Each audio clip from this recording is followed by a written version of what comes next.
Ei, gente, meu nome é Tainá Salles. Eu sou a Camila Gaspar. Sejam bem-vindos ao nosso podcast Lei na Conversa. Direito Descomplicado. Bom, gente, esse é o 13º episódio da nossa série de podcasts da aplicação das penas e a gente vai falar sobre a pena de multa. Tainá, explica pra gente como que é essa pena.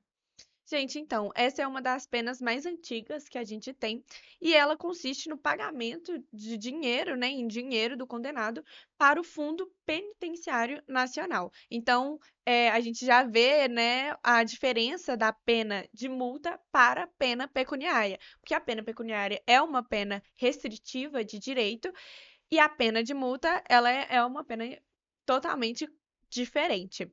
E ela é direcionada ao Estado, mais concretamente dizendo, né, no fundo penitenciário, porque o fundo penitenciário ele não consegue se manter sozinho, o sistema penal ele não consegue se manter sozinho. Então, esse é uma forma de auxílio.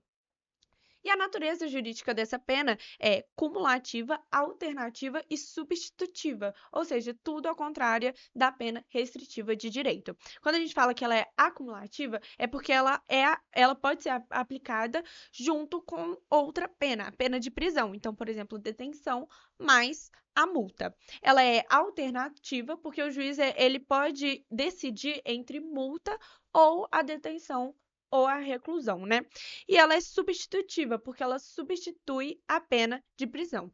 Mas essas penas, ela tem critérios, né, Camis? Sim, gente, o juiz ele deve fixar o valor da pena de multa através do critério de dias multa. Então, ele vai analisar a gravidade do crime, a personalidade do agente, as circunstâncias do crime e ele vai definir a quantidade de dias multa entre 10 e 360 dias multa. Depois, para determinar a quantidade da multa, o valor da multa, ele vai olhar a situação econômica do réu. Então, o que que ele vai fazer? Ele vai encontrar um valor entre um, um 30avos do maior salário mínimo vigente na época do ato e 5 vezes esse valor do maior salário mínimo vigente. Entre esse valor, ele vai encontrar o valor da multa que seja mais apropriado para a realidade financeira do réu. Então, um valor que não seja tão grande que impossibilite o pagamento da multa e um valor também que não pode ser tão pequeno para que gere um incentivo à prática desse crime.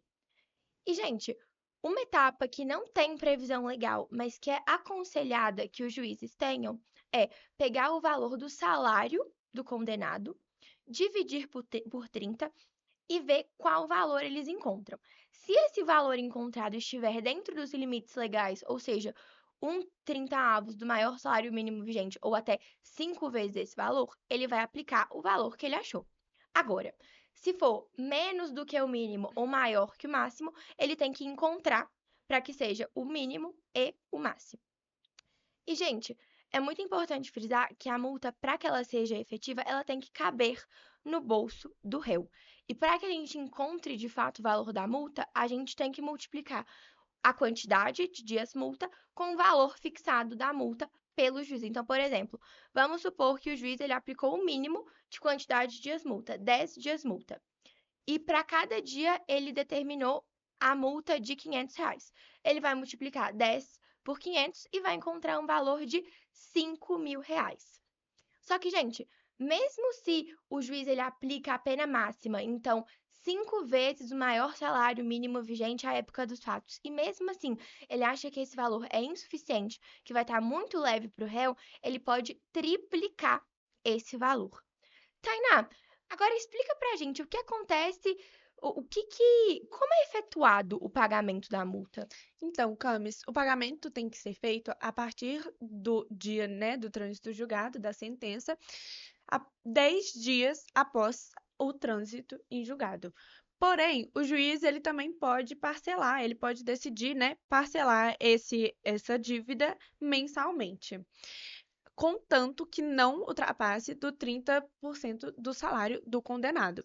Então, o valor ele pode ser diretamente descontado da folha de pagamento do condenado, contanto que não passe de 30%, e também se não afete a vida pessoal do condenado. Então, ele tem, né, ele tem que ter esse dinheiro, igual você disse, que tem que ser entre uma pena plausível que pode ser efetuada e uma pena que também vá ser significativa para ele.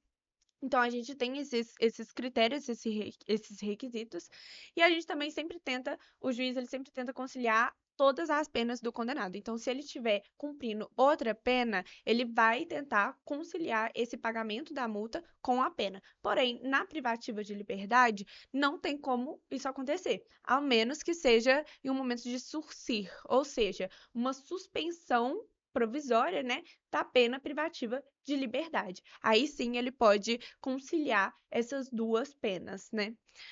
Sim, Então é isso, exatamente, né? porque no Surcir, gente, o trabalho ele é obrigatório, então a gente já tem a premissa que ele vai ter uma folha de pagamento, né?